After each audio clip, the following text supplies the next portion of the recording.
झारखंड में paper leak की घटनाएं हाल ही के वर्षों में गंभीर चिंता का विषय बन गई है। सरकारी भर्तियां, स्कूल और विश्वविद्यालय परीक्षाओं तथा अन्य प्रतियोगी परीक्षाओं में बार बार पेपर लीक की घटनाएं सामने आ रही है। इससे न केवल छात्रों का भविष्य दांव पर लग रहा है, बल्कि पूरी शिक्षा व्यवस्था और प्रशासनिक तंत्र की विश्वसनीयता पर भी सवाल खड़े हो रहे हैं। कई मामलों में परीक्षा आयोजन से जुड़ी एजेंसियां और अधिकारी अपनी जिम्मेदारी ठीक से नहीं निभाते, जिससे पेपर लीक होने की गुंजाइश बनती है। वहीं दूसरे स्थान पर है भ्रष्टाचार। पेपर लीक से जुड़े कई मामलों में पैसे लेकर परीक्षाओं में धांधली करने वाले गिरोह सक्रिय हो गए हैं, जो परीक्षा से पहले ही प्रश्न पत्र को लीक कर देते हैं।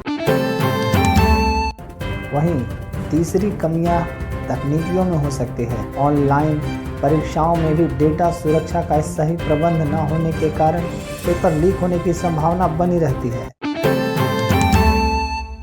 सबसे आखिरी कारण है राजनीतिक और प्रशासनिक दबाव।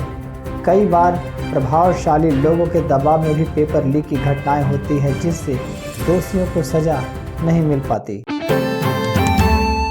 हालिया घटनाएं और उनके प्रभाव को अगर हम देखें तो झारखंड में कई महत्वपूर्ण परीक्षाओं के पेपर लीक होने की घटनाएं सामने आई हैं। झारखंड कर्मचारी चयन आयोग JSSC की परीक्षाओं में लीक के कारण कई बार परीक्षाएं रद्द करनी पड़ी। हाल ही में हुई कुछ परीक्षाओं मामले में राज्य के युवाओं में आक्रोश पैदा कर दिया है। इसके कारण कई योग्य छात्रों का करियर खतरे में पड़ जाता है, जबकि बेईमानी से पास होने वाले लोग सिस्टम का हिस्सा बन जाते हैं। पेपर लीक से छात्रों पर भी असर पड़ता है। पेपर लीक होने से मेहनती और योग्य छात्रों का भविष्य प्रभावित होता है। परीक्षाएं रद्द होने से समय और धन की बर्बादी होती है, जिससे वे मानसिक तनाव में आ जाते हैं।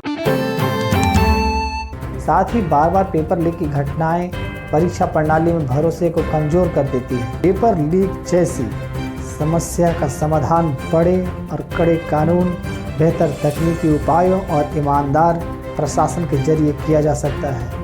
यदि समय रहते इस पर सख्त कदम नहीं उठाए गए तो यह आने वाली पीढ़ियों के लिए गंभीर चुनौती बन सकती है।